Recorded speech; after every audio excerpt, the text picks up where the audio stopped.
이번 전시는 10손가락을 잃는 장애를 딛고 7대륙 최고봉과 히말라야 8,000m 14절을 등정한 산악인 김홍빈 대장의 도전과 희망의 여정을 담았습니다.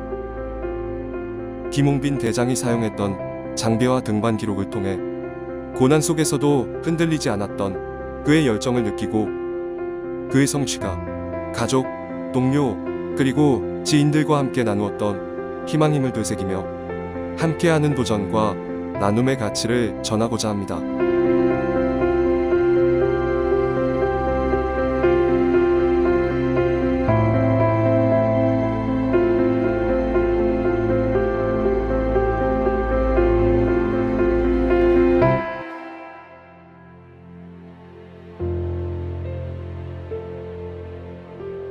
(1991년) 대날리 사고 후 작성한 김홍빈 대장의 일기의 내용입니다.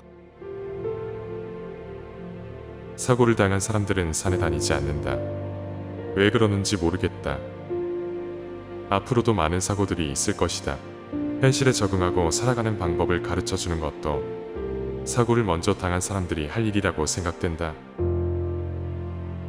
나도 처음에는 창피하고 누가 옆에서 도와주지 않으면 화장실도 못 가고 밖에는 나갈 수도 없었다. 하지만 지금은 양말도 신고 자동차 운전도 하고 이 정도의 글씨도 쓴다. 행복은 항시 나의 옆에 있다. 처음으로 나 혼자서 바지를 입고 양말을 신었을 때 그 기쁨이란 것은 아마 다른 사람은 모를 것이다.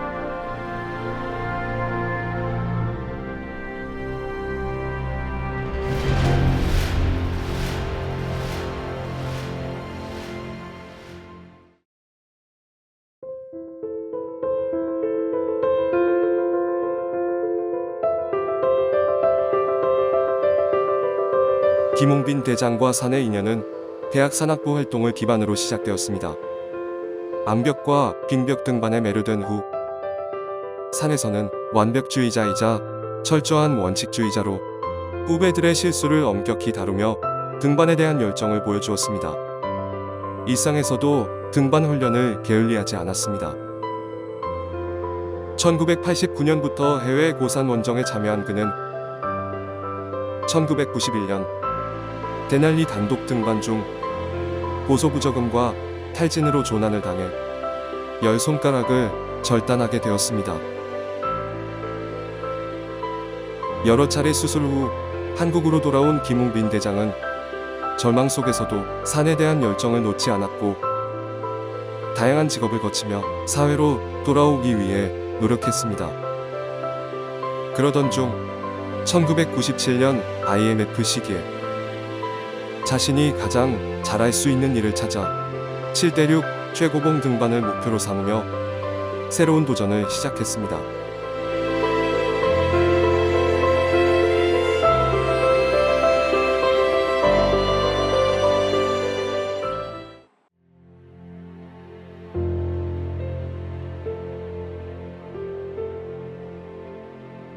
(1997년 7월) 유럽 엘브루즈 등정을 시작으로 7대륙을 오르기 시작했습니다. 하나둘씩 성공해 나가면서 2006년부터는 가셔브룸 이봉 등정을 시작으로 히말라야 8,000m 14저도 함께 오르기 시작했습니다. 그리고 마침내 2021년 브로드피크 등반에 성공하면서 장애인 세계 최초 7대륙 최고봉과 히말라야 8,000m 14절을 등정한 산악인이 되었습니다. 김홍빈 대장이 등정한 7대륙 최고봉과 히말라야 8,000m 14절을 표시한 등정 지도입니다. 산악인들도 고산에 오르는 것은 어려운 일입니다. 두 손이 없는 김홍빈 대장에게는 더더욱 어려운 일이었습니다. 지푸라기 하나 잡을 수 없는 중증 2급의 지체장애였고 대날리 사고의 후유증으로 생긴 고소 적응 장애는 산을 오르는 내내 김홍빈 대장을 괴롭혔습니다. 하지만 내가 할 수 있는 일, 하고 싶은 일에 대한 열정을 품고 목표를 세운 후 앞만 보고 달려나갔습니다. 두려움이 항상 앞을 가렸고 어려움의 연속이었지만 그는 도전을 멈추지 않았습니다. 김홍빈 대장이 오른 7대륙 최고봉과 히말라야 14저 중 6개의 산에 대한 이야기와 유물을 소개합니다. 첫 번째 산은 유럽 최고봉으로 러시아의 카카스 지역에 위치한 엘브루즈입니다. 엘브루즈는 높이 5,642m이며 김홍빈 대장의 첫 번째 도전 지역으로 1997년 7월 25일부터 8월 3일까지 등반하였고 7월 30일 10시 30분에 등정하였습니다. 두 번째 산은 1998년 미국 알래스카주의 북아메리카 최고봉인 데날리입니다. 데날리 또는 맥킨리라고 불리며 높이 6,190m로 1998년 5월 14일부터 6월 7일까지 등반하였고 5월 31일 16시 25분에 등정하였습니다. 김홍빈 대장은 2008년 엄지의 뿌리를 조막손에서 떼어내는 분리 수술을 하였습니다. 조금이나마 일상에서 스스로 할 수 있는 것들이 필요했기 때문입니다. 1cm 미만이지만 엄지의 작은 뿌리 부분을 움직일 수 있게 되면서 포크를 집어 식사를 할 수 있게 되었고 바지 지퍼를 내려 스스로 소변을 볼 수 있게 되었습니다. 등반을 조금 더 편하게 스스로 할 수 있는 부분이 늘어나게 되면서 하강할 때 장갑 낀 팔에 로프를 감아 마찰로 속도를 조절하는 방법을 개발했습니다. 그는 온몸으로 부딪히며 장애를 극복하기 위해 노력했습니다. 세 번째 산은 세계에서 네 번째로 높은 산인 루체입니다. 세계 최고봉 에베레스트의 사우스콜에서 분기된 봉우리입니다. 루체의 높이는 8,516m이며 김홍빈 대장은 2017년 3월 24일부터 5월 22일까지 등반하여 5월 19일 8시 15분에 등정하였습니다. 사랑다면 해도 너는 힘없어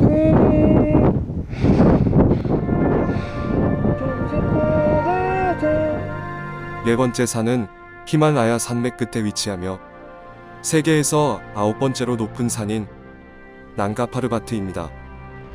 높이는 8,125m로 김홍빈 대장은 2017년 6월 9일부터 7월 15일까지 등반하여 7월 7일 20시 50분에 등정하였습니다. 난가파르바트 등반은 동료들의 도움 없이 단독으로 셰르파들과 올라 의미가 있습니다. 다섯 번째 산은 중국 신장 웨이우얼 자치구와 파키스탄 경계에 있는 세계에서 11번째로 높은 산인 가셔브루밀입니다. 높이 8,068m로 김홍빈 대장은 2019년 5월 29일부터 7월 25일까지 등반하여 7월 7일 16시 30분에 등정하였습니다.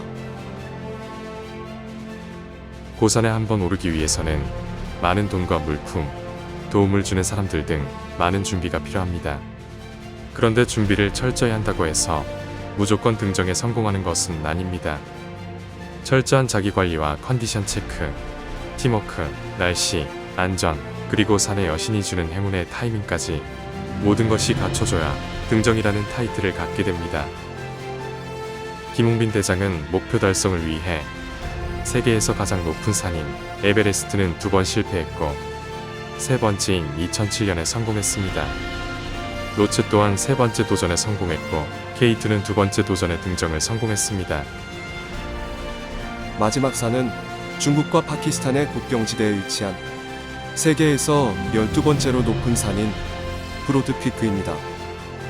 높이 8,047m로 김홍빈 대장은 2021년 6월 10일부터 7월 29일까지 등반하여 7월 18일 16시 58분에 등정하였습니다. 마침내 김홍빈 대장은 목표를 달성하였고 장애인으로는 7대륙 최고봉과 히말라야 8,000m 14절을 등정한 세계 최초의 산악인이 되었습니다. 하지만 안타깝게도 브로드피크 등정 후 하산하던 중 추락하여 실종되었고 김홍빈 대장은 하늘의 별이 되었습니다.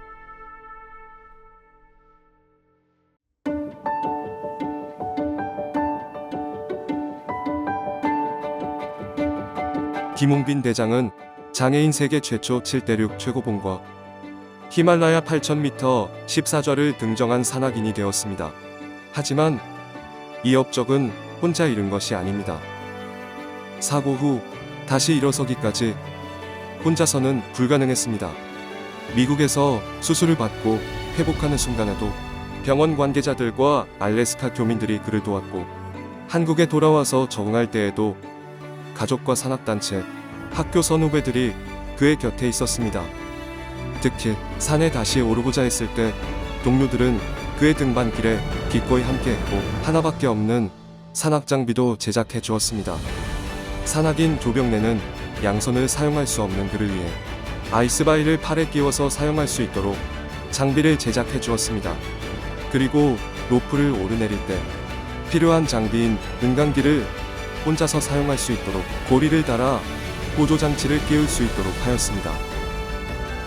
히말라야 8,000m 14좌 등정자인 산악인 김미고는 김웅빈 대장과 6차례나 함께 원정 등반을 했고, 그중 3차례는 정상에 함께 오르며 그의 손이 되어주었습니다. 그 외에도 송원대학교 산악회와 광주전 남학생 산악연맹의 선후배들은 평생의 든든한 버팀목이었습니다. 김웅빈 대장은 자신이 받은 사랑과 응원, 도움의 손길을 사회에 돌려주고 싶어 했습니다. 등반을 통해 장애인인 나도 하는데 모두 할 수 있다는 모습을 보여주며 국민들에게 희망을 주고자 했습니다. 2018년 사단법인을 설립하여 장애인들과 등반 활동을 함께하며 의지를 가지면 뭐든지 할 수 있음을 알려주고자 했고, 그의 뜻은 지금까지 이어지고 있습니다. 사단법인 김웅빈과 희망 만들기는 김웅빈 대장과 뜻을 같이 하는 사람들이 모여 2018년에 설립한 사단법인입니다. 이웃들과 장애인, 청소년들과 트레킹, 등반 활동을 함께하며 김웅빈 대장의 도전 정신과 나눔을 실천하는 단체입니다.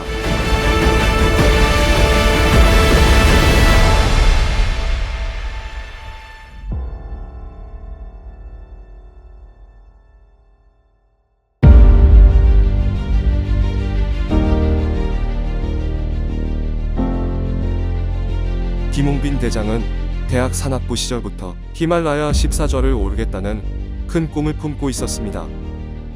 그는 등산뿐 아니라 체력 훈련의 일환으로 시작했던 여러 스포츠에서 두각을 나타내며 산을 향한 열망을 다양한 도전으로 이어갔습니다. 1988년부터 1991년까지는 노르딕 스키와 바이애슬론 전국 동계체전에서 입상하는 성과를 보여주었으나 1991년 데날리 등반 중 예상치 못한 사고로 열 손가락을 잃는 큰 시련을 겪게 됩니다. 누구라도 절망할 수 있는 상황이었지만 그는 결코 포기하지 않았습니다. 알파인 스키로 종목을 바꾸어 2006년까지 한국 장애인 스키 국가대표로 활동하였고, 2010년에는 사이클에 도전하여 새로운 분야에서도 빛나는 성과를 거두었습니다. 그의 노력과 열정은 단순히 개인의 성취에 그치지 않고 체육훈장 거상장, 청룡장 등 여러 상을 수상하며 그 가치를 인정받았습니다.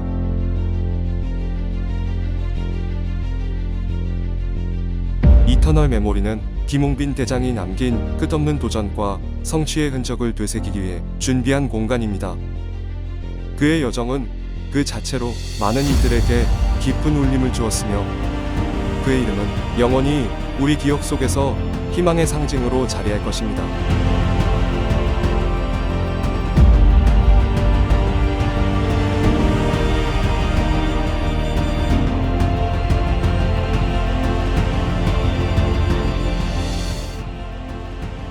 두 손이 있을 땐 나만을 위했습니다. 두 손을 잃고 나서야 다른 사람이 보였습니다. 도움이 필요한 만큼 도움을 주고 싶었습니다. 보이지 않는 새로운 손이 그렇게 말합니다.